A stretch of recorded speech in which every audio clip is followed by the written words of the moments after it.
A lot of people are talking about how Governor Susana Martinez wants to recruit more teachers here in New Mexico. And specifically, she wants to do it by paying them more. The governor made this announcement yesterday at Sweeney Elementary School in Santa Fe. She is proposing increasing the starting pay for new teachers by 10%, going from $30,000 to $33,000 a year.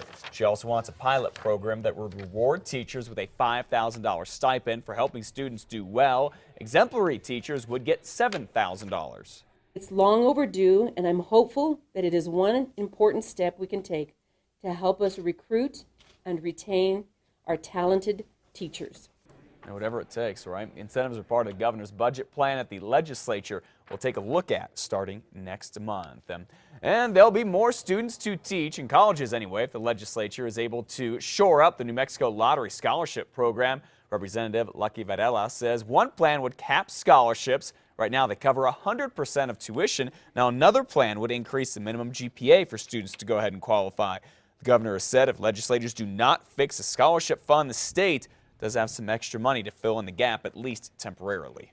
900 New Mexicans have signed up for health insurance online through the federal online marketplace, and that is only a fraction of the population that is eligible. Those 900 who have signed up represent only about 10% of people in the state who are eligible for coverage. The number of people who have signed up for health insurance has risen on a national level as well. Well, the trial that could change things for terminally ill patients in Bernalillo County is expected to continue this morning. It was very emotional yesterday as a doctor took the stand and explained why she should be able to help her patients die. A judge heard arguments from both sides of this right to die case. It involved two doctors, including Catherine Morris from UNM's Cancer Center and Asia Riggs, a 49-year-old cancer patient. They're asking a judge to allow terminally ill, mentally competent patients in Bernalillo County to have the choice to end their lives with the help of family, friends, and their doctors. Dr. Morris answered questions surrounding her involvement in a death with dignity case in Oregon, which is one of the few states that does recognize the right to die. Do you believe that Ms. Curtis committed suicide? No. And why not? I think she wanted to live. She wanted more time with her children. She wanted more time with her husband and her family and her garden. And she wasn't given that option. And I think that she chose to end her suffering, not her life. But the district attorneys are arguing that changing the law needs to come from the legislature here.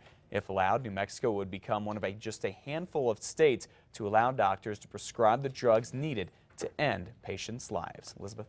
A notorious criminal convicted of killing an elderly couple here in New Mexico will spend the rest of his life behind bars. A jury ended up deadlocked on the death penalty yesterday, so that means John McCluskey will do life without parole. McCluskey killed Gary and Linda Haas of Oklahoma after encountering them at a rest stop near Santa Rosa in August 2010. He had been on the run after escaping from an Arizona prison at the time. Even though McCluskey escaped death, federal prosecutors say the system worked.